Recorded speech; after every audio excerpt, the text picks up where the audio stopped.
یہ حضور صلی اللہ علیہ وسلم کی حدیث شریف ہے اور حدیث کا پڑھنا پڑھانا باعث برکت ہے۔ رسول اللہ صلی اللہ علیہ وسلم کی دعا ہے اس شخص کے لیے جو حدیث کو پڑھے، سنے اور دوسروں تک پہنچائے۔ رسول اللہ صلی اللہ علیہ وسلم کی دعا ہے کہ خدا اس شخص کے چہرے کو تر و تازہ رکھے جو میری بات سنے اور دوسروں تک پہنچا دے۔ تو حدیث پڑھنے سے جو ہے حضور صلی اللہ علیہ وسلم کی دعا ملتی ہے، اور چہرے کو تر و تازہ رکھنے کی آپ کی جو دعا ہے وہ ہر اس شخص کے لیے جو حدیث کو پڑھے اور دوسروں تک پہنچائے۔ اس کی کاپیاں کر کے اپنے متعلقین رشتہ داروں تک پہنچائیے۔ کیونکہ کتابوں کا پڑھنے کا رواج نہیں ہے تو ہم نے چاہا کہ کم سے کم ہفتے میں ایک مرتبہ ایک آیت ایک حدیث پڑھ لیں۔ تو تلاوت فرمائیے۔ بسم اللہ الرحمن الرحیم۔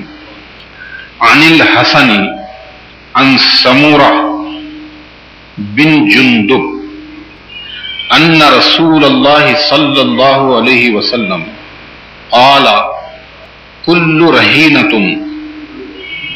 بعقیقتہ تصبح عنہ یوم سابعہ ویحلق ویسمى۔ رواہ ابو داؤد و ترمذی نے روایت کیا ہے اس کو امام ابو داؤد نے، امام ترمذی نے اپنی کتابوں میں۔ یہ صحاح ستہ میں سے ہے۔ صحاح کے معنی صحیح کی جمع ہے صحاح، اور ستہ کے معنی 6، یعنی حدیث کی 6 صحیح کتابوں میں سے یہ 2 کتابیں ہیں، ابو داؤد و ترمذی بھی، ان میں سے یہ حدیث لی گئی ہے، اس کا حوالہ ہے۔ ترجمہ اس کا ہے کہ حضرت بصری رحمۃ اللہ علیہ نے حضرت سمورہ بن جندب رضی اللہ عنہ سے روایت کیا ہے کہ رسول اللہ صلی اللہ علیہ وسلم نے فرمایا ہر بچہ اپنے عقیقے کے جانور کے عوض رہن ہوتا ہے جو 7ویں دن اس کی طرف سے قربانی کیا جائے اور اس کا سر منڈوایا جائے اور نام رکھا جائے۔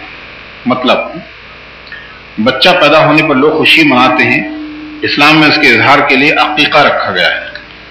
عقیقے میں 2 باتیں ہیں، ایک یہ کہ پیدائش کے 7ویں دن یا اس سے قبل نام رکھا جائے اور 7ویں دن بچے کے سر کے بال منڈوائے جائیں۔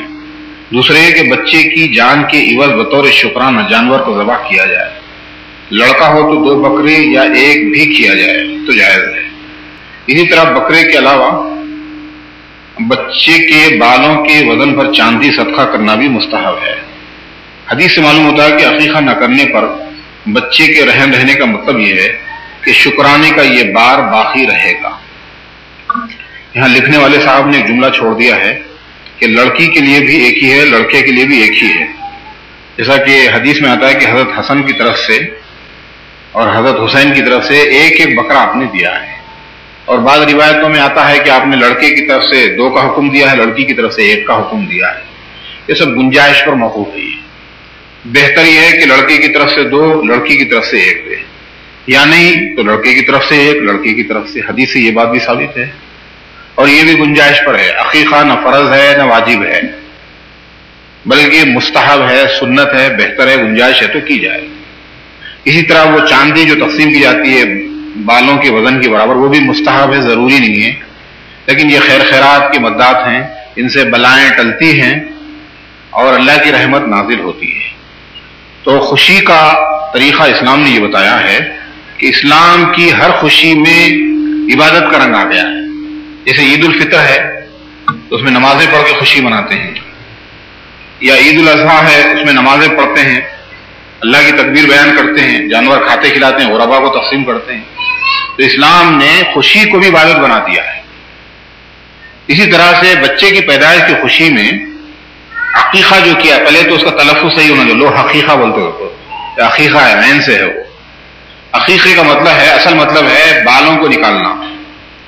ایک بچہ دنیا میں آتا ہے، کئی گندگیاں لے کے آتا ہے، تو ایک گندگی جو رہ جاتی ہے بال، تو اس کو نکالنا وہ ہے اصل عقیقے کی حقیقت۔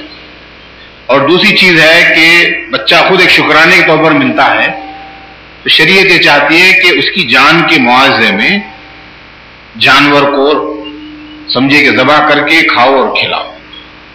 اور حدیث میں یہ کہا گیا ہے کہ بچہ اگر عقیقہ نہ کیا جائے تو رہن رہتا ہے، اور رہن رہنے کا مطلب یہ ہے کہ وہ جو جانور ذبح کرنے کا جو بار ہے وہ باقی رہتا ہے۔ لیکن ہم نے دوسری حدیث سے نقل نہیں کی، گنجائش نہ ہونے کی وجہ سے۔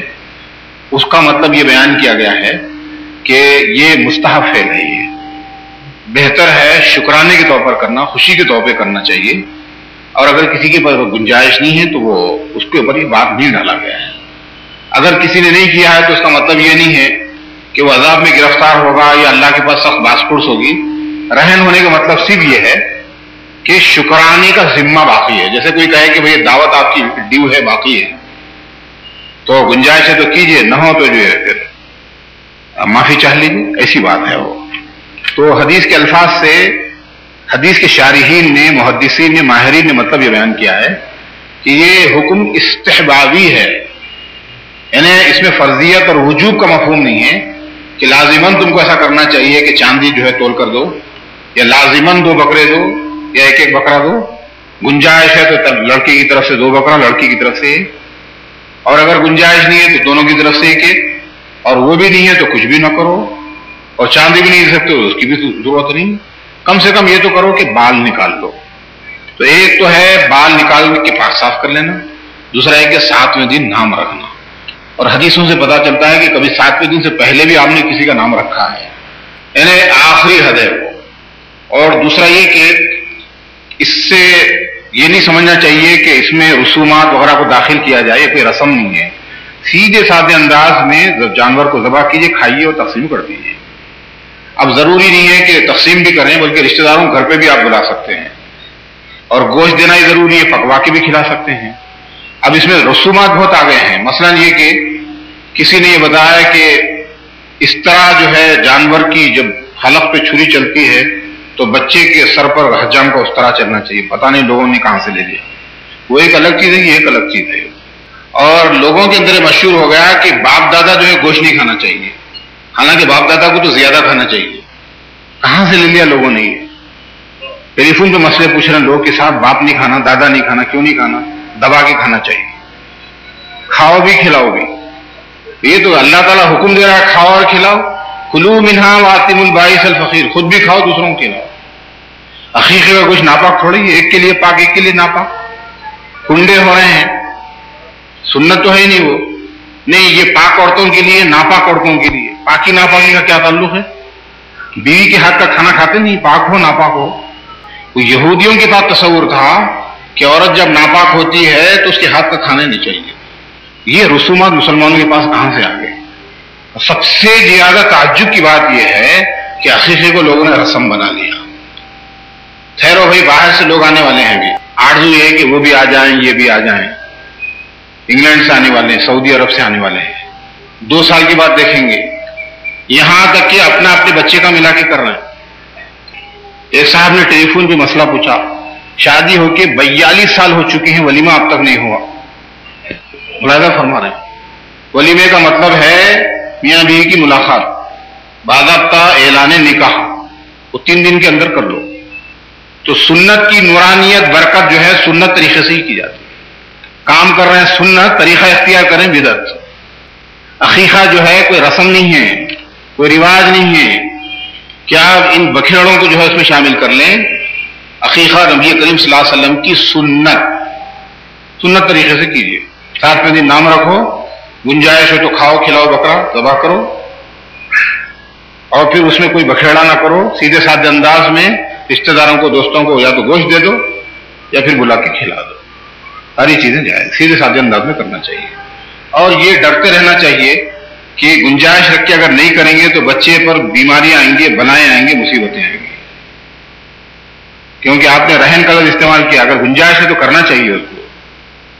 بسا اوقات ایسا ہوتا ہے کہ خیرات کے نتیجے میں آنے والے بلائیں ٹل جاتی ہیں. حدیث میں آتا ہے کہ بلا آتے آتے رک گئی. ادھر عقیقے میں پیسے نہیں خرچ کر رہے ہیں، ادھر دواؤں میں خرچ کر رہے ہیں. تو بہتر یہ ہے کہ عقیقہ بر وقت کر دیا جائے. کسی وجہ سے نہیں کیا جائے تو بعد میں کیجیے. اور یہ 7ویں دن والی بھی جو ہے بہتر ہے. وہ کسی مجبوری سے 7ویں دن آپ نہ کیے ہوں، 7 برس کے بعد 14 برس کے بعد کریں تو کیجیے. اور اس کے لیے اب وہ اصل قانون تو باقی نہیں رہتا. 7ویں دن والی بات تو ختم ہو جاتی ہے. تو جب چاہے جب کیا جا سکتا ہے. اس کے سوا اس میں کوئی اور چیزیں نہیں کرنا چاہیے. تو حدیث میں آپ نے فرمایا کہ اس کے بال منڈائے جائیں اور اس کا نام رکھا جائے. اور نام بھی جو ہے پاکیزہ رکھنا چاہیے. اس سلسلے کی حدیثیں انشاءاللہ آئندہ بھی